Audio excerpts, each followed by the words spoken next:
আসসালামু আলাইকুম ওয়া রাহমাতুল্লাহ। আশা করি সকলেই ভালো আছেন। আজকে আমি আলোচনা করব শর্ট কলাম এবং লং কলাম নিয়ে। তো শুরু করা যাক। তো শর্ট কলাম এবং লং কলাম আমি কিভাবে আইডেন্টিফাই করব যে কোন একটা কলাম শর্ট নাকি লং। তো লং কলাম এবং শর্ট কলাম আইডেন্টিফাই করার জন্য আমাদের দুটো জিনিস জানতে হবে। একটা হচ্ছে ইফেক্টিভ লেন্থ আর একটা হচ্ছে মিনিমাম ডাইমেনশন।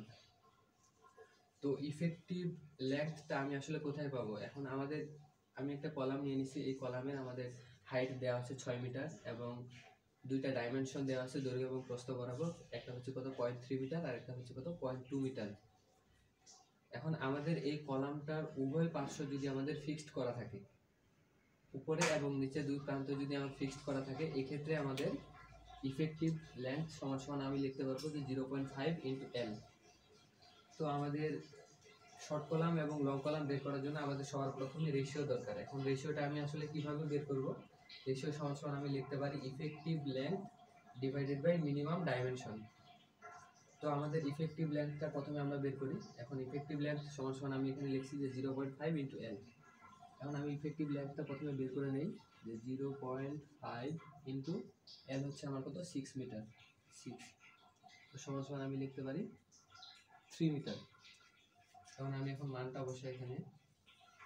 ইফেক্টিভ লেন্থের মান আমার কত হয়েছে 3 মিটার 3।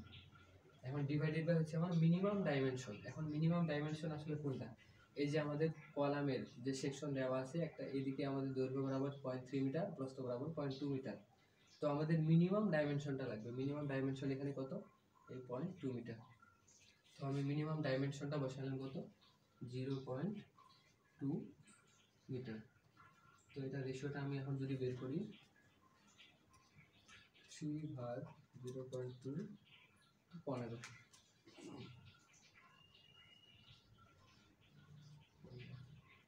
এখন এই যে আমি রেশিওটা পাইলাম, এখন রেশিও থেকে আমি আসলে কিভাবে বের করব যে এটা কি শর্ট কলাম নাকি লং কলাম?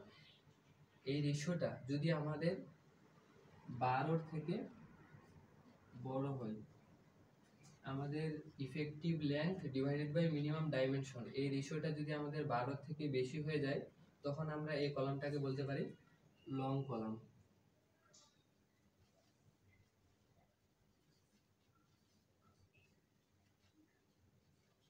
Long column. তো আমি কি বললাম যে এই যে রেশিওটা আমাদের effective length divided by minimum dimension, এই দুটা রেশিও যদি আমার 12 থেকে বড় হয়, তখন আমি বলতে পারবো লং কলাম। এবং এই রেশিওর মান যদি আমার কি হয় 12 থেকে ছোট অথবা সমান, আমার 12 থেকে যদি বড় হয় রেশিওটা, তখন আমি বলতে পারবি লং কলাম। কিন্তু আমার যদি এই রেশিওর মানটা 12 সমান অথবা ছোট হয়, তখন আমরা বলতে পারি এই কলামটাকে আমরা কি বলবো? Short column.